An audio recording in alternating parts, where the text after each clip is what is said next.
Have been seriously preparing a case of plunder against former Speaker Martin Romualdez and former Senate President Jesus Escudero. Alright, magandang araw po sa atin lahat mga kababayan. Nagkalaglaga na ba? Ayon kay Ombudsman Boyeng Remulla, ay inihahanda na nila ang reklamong plunder laban kay Martin Romualdez at kay Senator Chis Escudero. Kaugnay po ito sa iskandalo ng Flood Control Project. At mga kababayan po natin, gaano ito katotoo? Dapat ba nating aasahan na may mangyayari talaga sa investigation na ito, na alam naman natin na malinaw na itong si Boyeng Remulla at itong si Martin Romualdez ay tunay na magkaibigan at magkaalyado at pareho po sila na bata ni Bongbong Marcos. Anyway, mga kababayan natin, tingnan natin kung ano yung magiging proseso dito at ano yung mga ebidensya na sinasabi ni Boyeng Remulla. Kasi noon sinasabi niya na wala pang ebidensya na tumutukoy directly kay Martin Romualdez. Bakit ngayon, biglang may ebidensya na tumutukoy kay Martin Romualdez? So yan po yung mga pag-uusapan natin. At siyempre, pakinggan natin yung ilan pa sa mga pahayag niya. At hindi lang yan, mga kababayan. No? Kaya ako nagdududa, dahil si Boyeng Remulla ay makiki-operate din, makikiparticipate sa gagawing impeachment trial, mini trial kay Vice President Sara sa House of Representatives. At ilalabas niya daw ang salin ng ating Vice Presidente.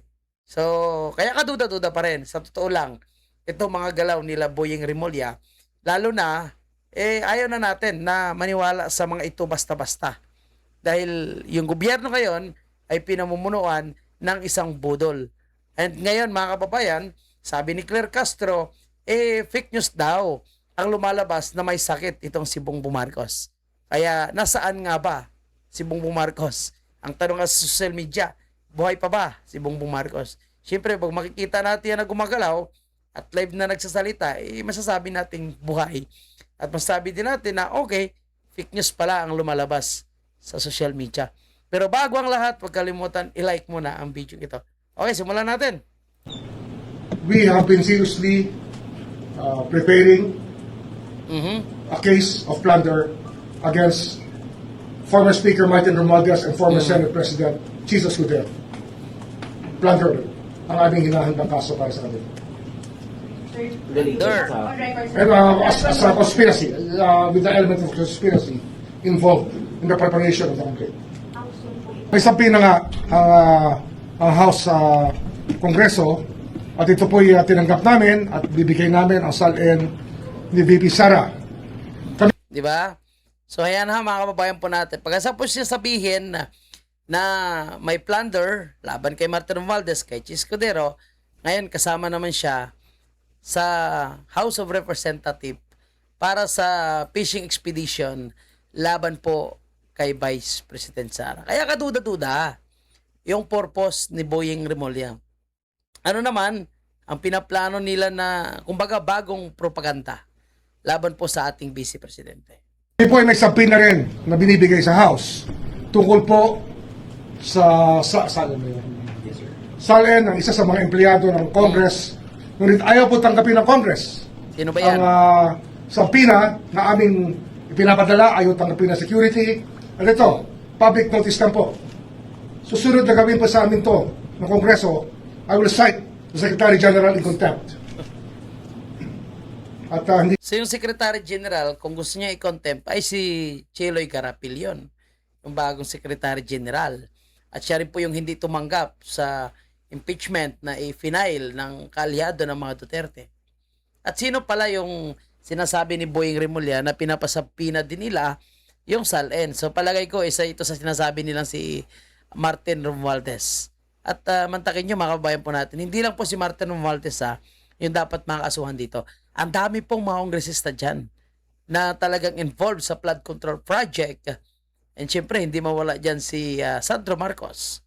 And alam nyo, medyo nilalaro tayo ni Boyeng Remulla. Palagay ko lang medyo nilalaro ni Ombudsman Boyeng Remulla ang taong bayan. Kasi bakit hindi niya papaimbestigahan yung mali-malitang pera na inaakusa ng mga Marines. Bakit dito siya nakapokus lang kay Martin Romualdez?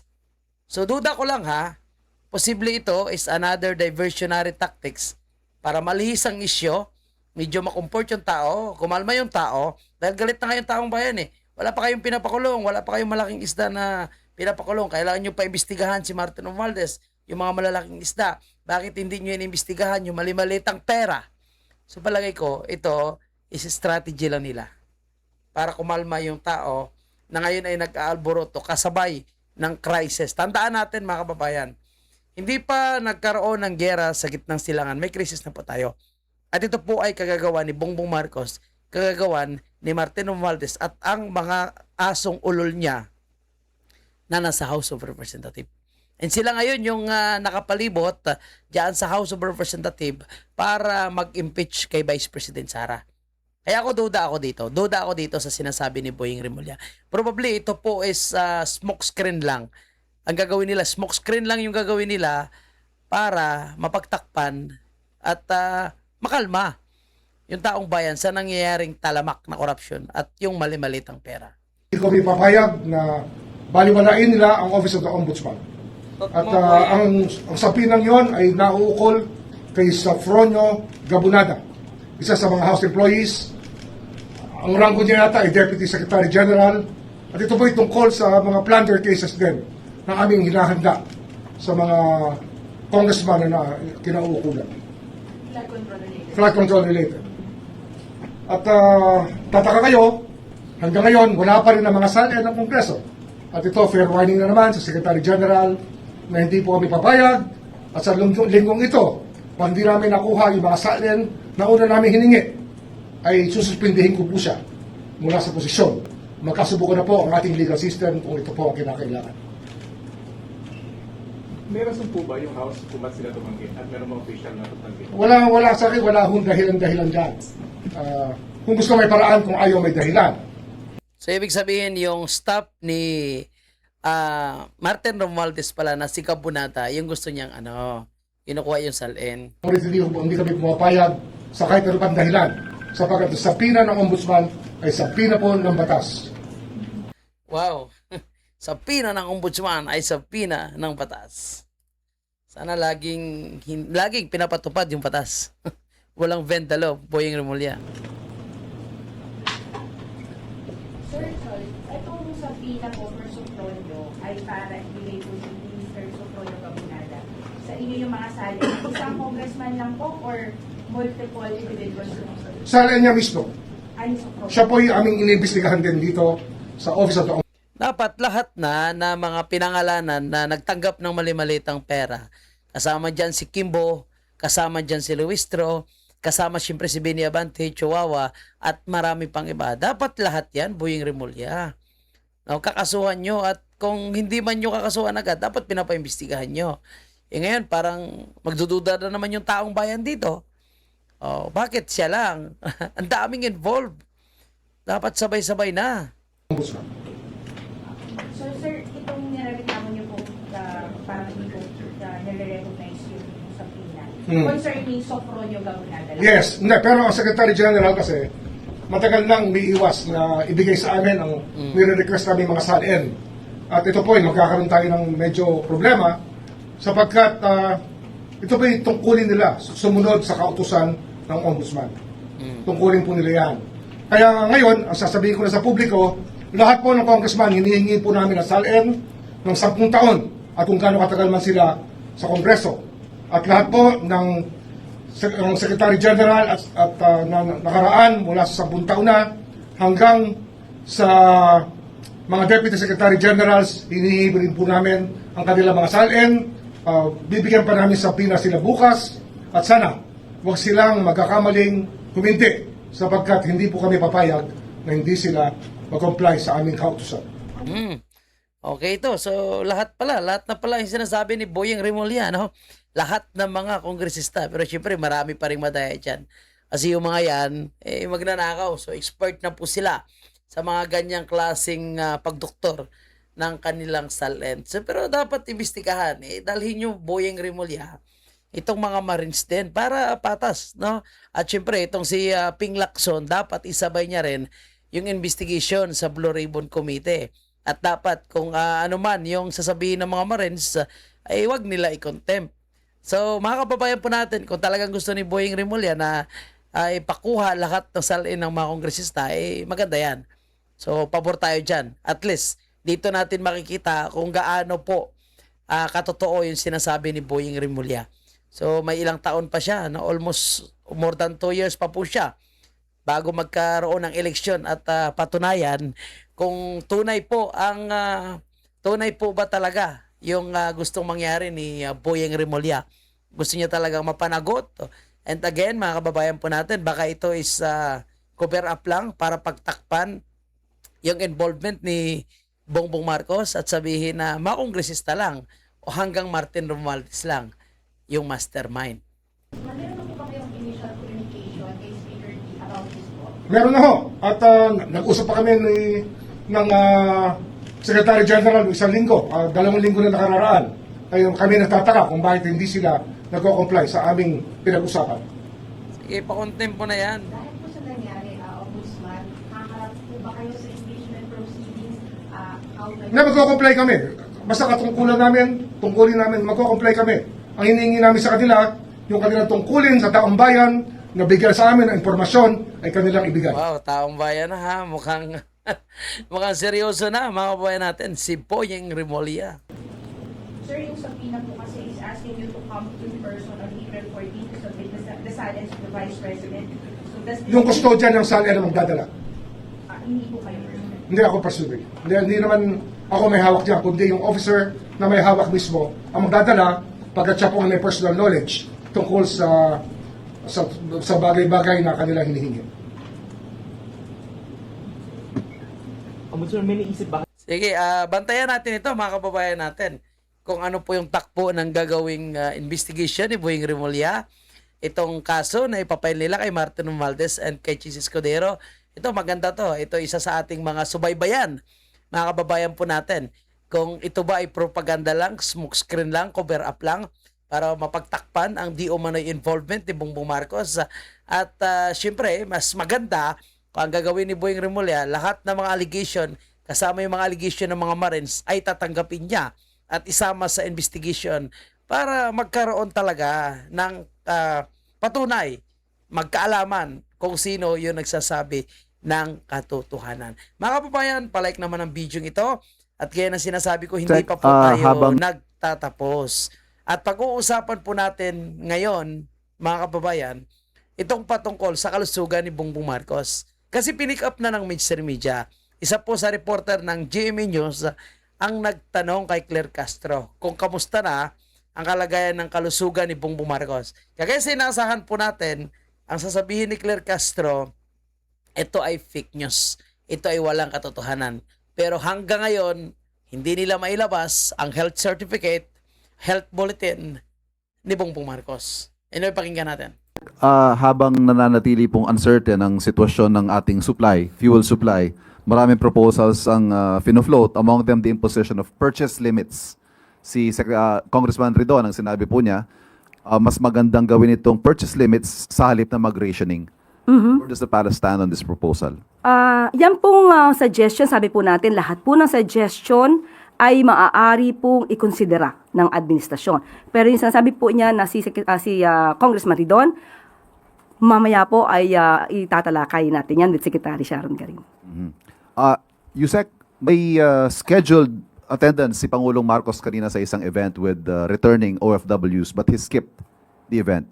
Is the President well? Kumusta po siya? Definitely. Mamaya po ay magkakaroon po siya, naunahan mo na ako, may bibigay pa naman akong good news, magkakaroon po mamaya ng oath-taking with the vice mayors. So, meron po siyang event. So there's no truth to talks about the President being ill? Kanino po ba galing? May mga social media posts po raising questions about the President's health. Tayo naman po ay mainstream media. Siguro mas mangingibabaw dapat ang mainstream media kaysa sa mga SOCMED na walang basihan. So yung mga style ni Claire Castro, kanino galing? Ito po is talagang markado niya to mga babayan po natin. No? So walang katotohanan. Napakasimple nga lang hinahanap ng taong bayan eh. Kung walang katotohanan, sige, ilabas niyo po yung health certificate, health bulletin ni Bongbong Marcos para malaman natin lahat. And syempre, iharap mo po siya sa media para direct mismo ang media yung magtatanong sa kanya. Kasi itong drama na ito na kayo mismo, ang mainstream media, alam niyo ang katotohanan, lumang tugtugin na ito, Claire Castro. At syempre, yung sasabihin niya, ako nga, biniktima ako ng fake news. Gago, siya nga po madalas nagpapakalat ng fake news, mga kababayan po natin. And sabi ko nga, ako maniniwala lang ako na talagang malusog itong si Bongbong Marcos. So makita natin yung kanyang certification na siya po ay walang sakit o tinatawag nilang health bulletin. Ako maniniwala dyan. Kasi kung kahit may sakit yan siya, yung may stage 4 man yan, pwede naman siya humarap sa publiko eh. Diba? Hanggat kakayanin ng gamot niya, kakayanin ng kanyang katawan. Anytime pwede naman talaga siya lumabas. Anytime pwede naman talaga siya humarap sa publiko. Again ito, ang tanong ng mystery media, may event siya dapat sa mga OFW. Hindi siya napakita. So sabi ni Claire Castro, mamaya may event siya sa mga o-taking ng vice mayors. So tingnan natin kung talagang haharap po siya at makikita naman natin kung anong status ng kanyang kalusugan. At siguro manawagan na rin po tayo yung mga dadalo na mga vice mayors or League of the Vice Mayors in the Philippines. Yung mga vice mayors sa buong Pilipinas. Kung mag-attend kayo sa programa at makikita nyo doon si Bongbong Marcos, pwede nyo naman timbreyan ng taong bayan. Kamusta ba ang kanyang kalagayan? Ano ba yung kanyang galawan? Para malaman natin kung malusog pa ba si Bongbong Marcos. Kasi bilang mga Pilipino taxpayers, syempre, tayo po ang nagpapasahod sa presidente. Tayo po nagpapasahod sa lahat na nakaupo sa gobyerno. Dapat natin malaman kung kaya pa magtrabaho ng ating trabahante. Kaso ang trabahante natin, feeling niya siya yung amo eh. Sige, patuloy tayo. So, wag po tayo masyado maniwala. Ang dami-dami pong fake news. Pati po ako ay binibiktima ng fake news. Fake news ba talaga yung may malaking bulaklak na binigay, Claire Castro? Fake news ba talaga yung mamasa-masa na? Yung pagmumukha mo habang katabi mo si gapwetong tagapagsalita ng Department of Justice. Fake news ka dyan, ha? Which is precisely why I'm asking, ma'am, kung ano po yung state of health ng Pangulo. Maayos po siya. Mamaya po, maaari niyo po siguro malaman at baka kayo ay maimbitahan sa o-taking mamaya po. Thank you. Sunod na tanong mula kay Katrina Domingo, ABS-CBN. Good afternoon, Undersecretary. As earlier discussed, yung oil excise tax, papataw lang po siya doon sa mga papasok pa lang na supply ng oil. So, with regard naman po doon sa mga langis na nandito na already sa bansa, a DOE circular mentioned na of the total price of either gasoline or diesel, ang napupunta daw po sa gobyerno is between 22 and 29%. On top of that, may sinisingil pa po na risk cost for these products. How feasible is it for the government to reduce the percentage that it earns from oil products para po mas mabilis and mas diretsyong maramdaman yung pagbaba ng fuel? Okay, masyado malalim ang tanong ni Miss Katrina. Kaya, Alam mo, masyadong malalim kapag wala siyang alam. Pero subukan ni Miss Katrina na tanungin yan si Claire Castro about sa mga Duterte. Alam na alam talaga yan ni Claire Castro. Bakit? Buong buhay niya, mula sa kanyang pagsalita dyan sa harap ng mga mainstream media sa Malacanang hanggang pagbablog niya sa kanyang bahay. Puro Duterte po yung kanyang content. Kaya alam na alam niya. Pero sa mga ganitong klaseng bagay na napaka-technical, at of course, dapat malaman ng taong bayan, mantakin nyo 22 to 29% yung kinukuha ng gobyerno sa mga produktong petrolyo. Ibig sabihin pala, sa bawat litro, may 29% ang nakuha ng gobyerno. So, ibig sabihin kung 100, automatic 29 sa kanila. So, kung tanggalin nila isang tax na yan, so bababa pala. Bababa ng 29% yung presyo ng produktong petrolyo. So, why not? Di ba? Total, napupunta lang naman sa mga magnanakaw. Yung sabi nga ni Ping Lacson, may sinabi si Ping Lacson, bago natin ipagpapatuloy mga kababayan natin, may sinabi si Ping Lacson na kapag tinanggal itong excise tax sa produktong petrolyo, mawawalan tayo ng 320 billion annually. So, every year, mawalan tayo ng 230 billion. Okay lang po yan. Kasi pera naman ng taong bayan yan eh. At itong 320 billion na ito, hindi naman actually napupunta sa serbisyo para sa taong bayan. Napupunta lang naman sa bulsa ng mga kongresista. So bakit tama? Bakit hindi na lang tanggalin? Kung ito po ay nagpapahirap sa buhay ng mga Pilipino. At kung ngayong crisis lang naman, no, kung talagang gusto nilang ibalik, total, pwede naman sila mag-implement ng batas. Pwede naman nila ibalik after ng crisis. Pero syempre, pag-usap natin bilang mga ordinaryong Pilipino, itanggalin muna. Kasi, nangihinayang sila kasi napupunta naman sa kanilang bulsa. Kami mga ordinaryong Pilipino, hindi kami nangihinayang kasi wala namang naibabalik para sa ordinaryong Pilipino. So, malaki. No, mantakin mo kung 29%. Malaki yan. Kaso hirap si Claire Castro magpaliwanag kasi hindi nga about sa Duterte yung tinatanong sa kanya. With that, lahat po ng ganyang katanungan ay tinatanong din po mismo natin kay Secretary Sharon Garin. Ayon po kay Secretary Sharon Garin, ang premium cost po, ang nagdidikta po nito ay international traders and suppliers. So, wala pong authority ang government na slash po ito. So, yun po. Ma'am, but as for the taxes, sabi po kasi dun sa DOE circular, for diesel, 22% goes to tax. For gasoline, 29% po ang napupunta sa excise tax, Laki, value-added tax, 29%. other taxes from the government. How feasible is it for the government na ibaba yung percentage nung kinikita nila from these petroleum products? Ganda-ganda Take for example, 0 or half of these amounts para mas diretso pong maramdaman ng middle class or ng mas mahihirap na Pilipino yung pagbaba. Okay, tandaan po natin, mamaya magkakaroon po ng meeting with Secretary Sharon Garin at ang DBC. Basta sa mga mainstream media ha, kapag ang tinatanong nyo is hindi about sa Duterte, wala talaga kayong asahan na makukuhang matinong kasagutan mula kay Claire Castro. Itanong nyo yung about kay BP Sara, itanong nyo about sa kaso ni Tatay Digong, itanong nyo about kay Basti, itanong nyo about kay Congressman Pulong, itanong nyo about kay Robin Padilla. No, ay sigurado masasagot yan ni Claire Castro. Pero regarding sa mga nangyayaring krisis sa ating bansa, wala kayong makukuhang sagot yan. Wala tayong makukuhang kalinawan dyan. Kasi wala nga silang group chat. Mantakin mo sabihin ng Department of Energy na mayroon tayong sapat na supply ng langis. Pero, sinasabi ni Claire Castro, mga kababayan, na dapat ikonsulta pa muna sa mga negosyante ng mga petrolyo bago ibaba yung presyo kasi baka maapektuhan. Sabi naman ng DOA, kahit makadaan ang mga barko na bound to Philippines, yung may mga dala na mga produktong petrolyo, ay hindi pa rin bababa yung mga produktong petrolyo. Diba ginagago tayo? Akala ko ba kaya tumataas dahil kulang na nga tayo sa supply. Malakas ang demand, kulang supply, so no choice, tataas yung presyo ng crude at gasolina. Pero kung maraming supply, hindi pa rin bababa. Hindi panggagago, di ba? Kaya maganda na tanggalin na itong 29%. Ngayon natin nalaman na 29% yung excise tax at kasama na lahat. So malaki po. Malaking kabawasan yan sa pasanin ng taong bayan kung matatanggal nila itong 29%. And itong kalukuhan din ni Redon, no, na bawasan at kontrolin yung pagpapakarga ng mga motorista. Mahirap yon. Hindi kakayanin yon. Kasi unang-una, ang mga motorista, hindi mo naman alam kung saan yung biyahe ng mga yan. So bakit bibigyan mo lang ng konting petrolyo, konting pakarga nila? Kaya yan yung mga nagbabiyahe ng mga jeep, mga bus. Hindi makarating yun sa papuntahan. Yung mga nagta-travel na mga negosyante o yung nagtatrabaho, kung ang proposal ay kukontrolin yung pagpapakarga, lalo magagalit yung taong bayan yan.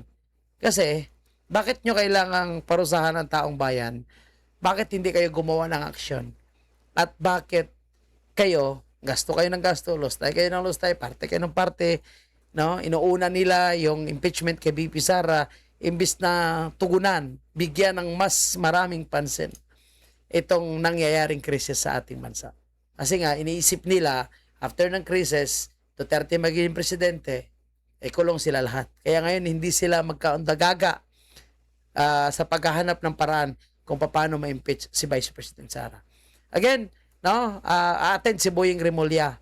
So, ang sabi ng mga suporta ni Bongbong Marcos, lalong hindi haharap si VP Sara. Si VP Sara, haharap yan pag nasa tamang forum na. Pero dito sa House of Representatives, unang-una, alam niya naman na may impeach siya. Kahit ano pa yung ilalabas niya, ano pa yung ika-counter niya sa mga allegations sa kanya, bakit pa siya pupunta? Magsasayang lang po siya ng oras. Ako, pabor ako dyan. Hayaan natin sila magsalita na kung ano-ano. Kasi alam naman ng taong bayan na talagang i-impeach nila si VP Sara, humarap man o hindi. So, ito, again, bantayan natin yung mga isyong ito. Bantayan natin kung magagawa ba ng gobyerno ni Marcos Jr. na tanggalin itong excise tax at ano yung magiging resulta na sinasabi nila na meron na po tayong safe passage dyan sa Straits of Hormuz. And itong kaso na sinasabi ni Boying Remulla laban kay Martin Romualdez and kay Chis Escudero. Okay, yan po yung ating babantayan kasi baka mamaya ito ay propaganda lang nila. Okay? So maraming salamat at huwag kalimutan i-like ang video ito.